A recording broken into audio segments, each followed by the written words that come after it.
Gerą dieną, ačiū, kad žiūrite Lietuvos ryto televiziją. Šioje specialioje Naujos dienos laidoje rusų žurnalistas, apžvalgininkas, muzikos kritikas, šiuo metu gyvenantis Estijoje, Artemijus Troickis. Artemi, good to see you. Labas. Labas. You're a long-time critic of, I'd call it the lack of post-Soviet political culture. You've been persecuted for your public statements multiple times. How do the events in Belarus make you feel now? Well, of course, both me and my family and all my friends in both Russia and Estonia, where I'm based now, we're all truly excited by what's happening in Belarus. Of course, it's dramatic, it's tragic, but it's also very inspiring. I mean, when you see revolutionary people and a rebellion against dictatorship, it's always great to see such events, especially in a country as kind of quiet and not very active in the past, like Belarus. And of course, we are all worrying about what's going to happen next, and there's an important event upcoming probably in the beginning of next week, which is a visit of Belarusian dictator Mr. Lukašenka to the Russian dictator Mr. Putin, and their talks in Moscow. And I think that there are three main possible scenarios for the results of these talks. And, like in the old spaghetti western film by Sergio Leone, it's the good, the bad, and the ugly. The good scenario would be if Vladimir Putin said, "No, Mr. Lukashenko, we are sick of you, you are spent force, we don't want to deal with you anymore because you've completely lost the trust of the Belarusian people. Yes, well, I'm sorry, we have recognized you as a president, but this was probably too early, and we don't like what you do there, and we, considering our shaky international position, we don't want to stick to you anymore." And this, of course, would be really great, and if Mr. Putin had a common sense, he would probably behave this way. Now, the bad scenario and the most possible scenario is that Putin will continue his support for Lukashenko and his regime, but doing so using only soft power. So it's more or less like it's happening right now when Russia is helping out Lukashenko financially. They've just excused his $1 billion debt to Russia, and Russia is sending their so-called experts, the workers of... Even their journalists for television. The propaganda prostitutes to Belarus, and this kind of things. But of course, the most important here is their moral support for Mr. Lukashenko and the recognition of Lukashenko as the legitimate president of Belarus. And the ugly scenario, of course, is that they will agree that if the bad turns to worse in Belarus, that Russia will also send its army to Belarus, its special forces, and so on. So it will be not only soft power, but also hard power. And this, I think, will be absolutely, well, of course, first of all, it will be really bad for the people of Belarus. There will be bloodshed, there will be victims. But I think that this will also be absolutely suicidal for both Belarus and Russia, because it will mean complete international isolation, very, very hard and effective sanctions, and in a way, I mean, if I was a follower of the slogan "the worse, the better," then of course it's an okay scenario. But I don't want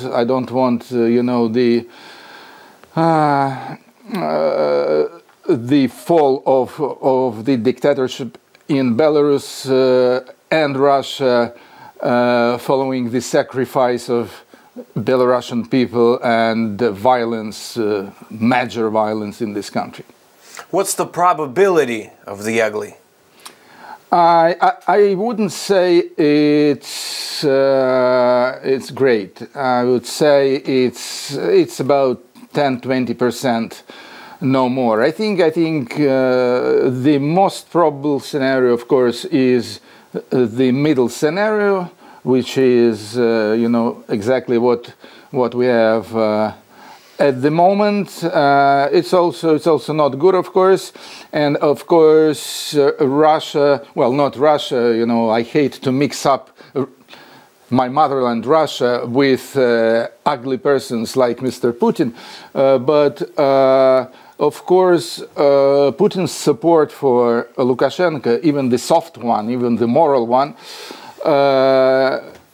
has also some conditions which Putin will impose to Lukashenko, and this is an absolute economic surrender of Belarus to Russia, and I think this is also all those legal things concerning the union states, союзное государство, and so on. So I'm sure that as a price for this Russian support, Lukashenko will sacrifice the sovereignty of the Republic of Belarus. How much do the events in Belarus worry Russia existentially? I'm afraid that most Russian people don't really care much about what's going on in Belarus. Very recent opinion polls in Russia have shown that about 40% of Russians support the deeds of Lukashenko, which means that they support the violence and so on. And only 20% of Russians don't support Lukashenko and think that something terrible and violent is happening in the neighboring country.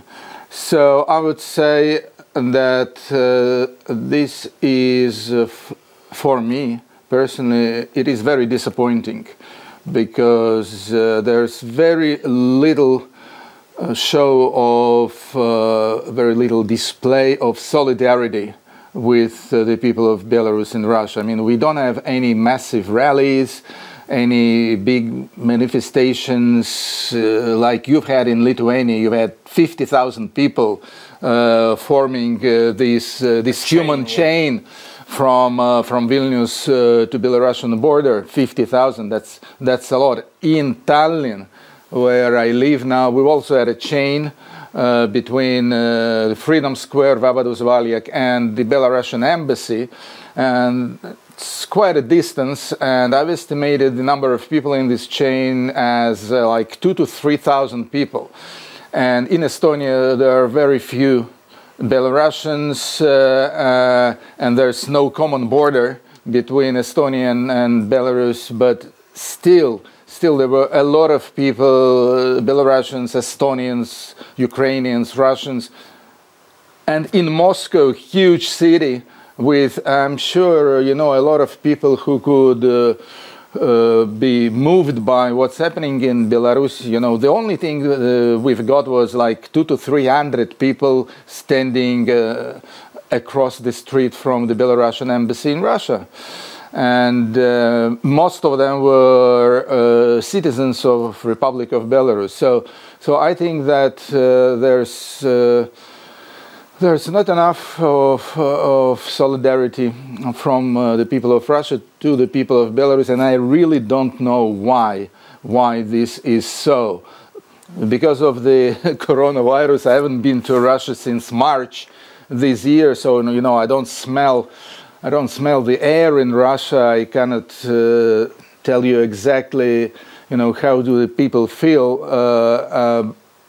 But something is fundamentally wrong with the public protest in Russia right now, and and I would call it an apathy, an absolute apathy. And this doesn't only regard Belarus, because the same apathy is displayed when we talk about the case of the poisoning of Alexei Navalny. I mean, I'm sure that that Russian authorities, they've made a major miscalculation about the poisoning of Navalny. Well, first of all, I'm sure that that this poisoning was blessed by Kremlin. That's absolutely for sure. But balancing the good and bad consequences of this poisoning, I'm sure that they thought that the bad thing is that there will be protest rally in Russia.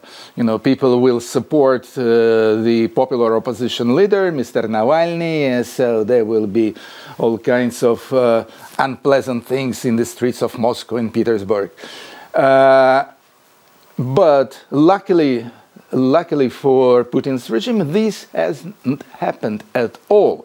But they also miscalculated completely the international reaction. They thought that it will go smoothly for the regime, like it was in the case of Boris Nemtsov or Anna Politkovskaya, that of course, Western journalists will write angry articles. A couple of world leaders will say that we are deeply worried about the killing of Mr. Navalny, and that will be it. But fortunately, the reaction in the West was much stronger. All right, we'll continue after a very short break. Visiškai netrukus pratęsime. Likite įsijungę Lietuvos ryto televiziją.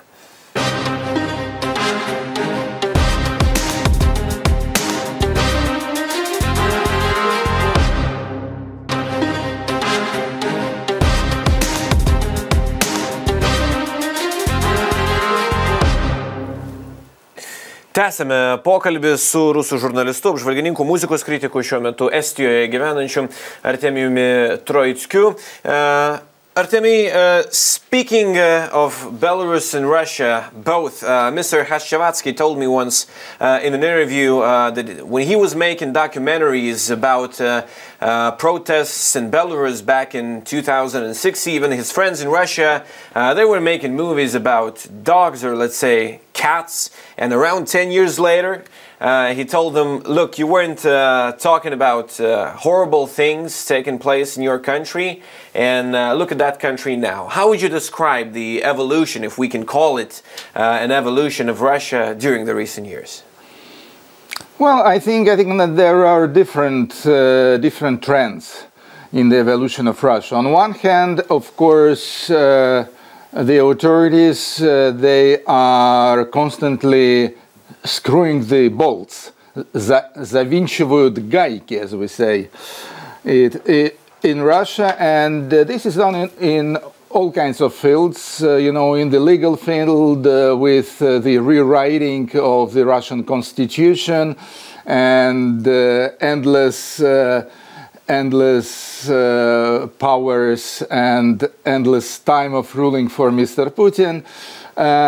It's also done, with the special forces and pursuing of protesters, and they put much more pressure on all kinds of oppositional organizations, like Navalny's foundation and Khodorkovsky's foundations, and much harder pressure on and censorship in the mass media. So this is one side of the coin. Another side of the coin is that people are also reacting more adequately to it, and I would say that this was especially visible in 2017, 2018, 2019. I think the peak of protests happened last summer of 2019, when we've had massive protest rallies in Moscow and other cities, regarding the local elections and regarding the falsifications and the pursuit of journalists and so on. As I already said, this year there's some kind of, it looks like the civil society in Russia has taken a break. They're doing nothing, and the reaction towards both cases of Belarus and Navalny's poisoning was far from adequate. But still, I think that this is only a temporary weakness, and that again, hopefully, this coming fall, the protest activities in Russia again will be on the rise. Speaking of those in power positions, as of now at least, Lukashenko and Putin, earlier in our talk, you called them both dictators. Is there any difference between the two? Well, I think that there is a difference, but this is not a very significant difference. Of course, I think that Lukashenko, of course, is more of a populist than Putin, because Putin is not charismatic at all. Putin looks ugly, Putin speaks, in a very unconvincing way, and so on. Whereas Lukashenko, well, he can make impressions, especially on old peasants and people like that. So in a way, Putin does karate sometimes or something. Yeah, but nobody believes that. But Lukashenko is more flamboyant. He is a more funny and freaky personality than Putin. Then, of course, Putin, I think, is smarter than Lukashenko. Putin, unlike Lukashenko, who only knows one trick, Putin, I think, is more of a strategist. I wouldn't call him a strategist generally. He is more a tactician than a strategist, but still. But Lukashenko is even worse in smart games than Putin. And when it comes to their tools of influencing the society, and then of course it's also absolutely the same. They both rely on force, they both rely on power, and they don't really care about the will of people, so they both are absolutely anti-democratic. And things like fair elections, human rights, and so on, they mean nothing to them both. My last question is for you as a person from the world of music. For example, the Lithuanian freedom movement around 30 years ago, it was called a singing revolution, and we do have some music. Taip, dainuojančioji revoliucija. And now in Belarus we also have some music in the protests. How much does the music matter in this case? Well, I wouldn't exaggerate and overrate the role of music. The music is just an emotional addition to the serious things. But when people sing good songs and they are singing along, and this is very inspiring. But I wouldn't say that songs, no matter how popular they are, that they can be taken as direct and articulate political statements. No, songs are helping the emotional conditions of the people. This is quite important, but this is not the main thing. I'd say that songs and music is rather a spice, but there must be main course. And the main course, of course, are thousands and millions of people out in the streets. All right, thank you for this interview. Thank you. Kągi, laidoje Nauja diena ir šiame pokalbėje šiandien jau tiek. Ačiū, kad žiūrėjote. Likite įsijungę Lietuvos ryto televiziją.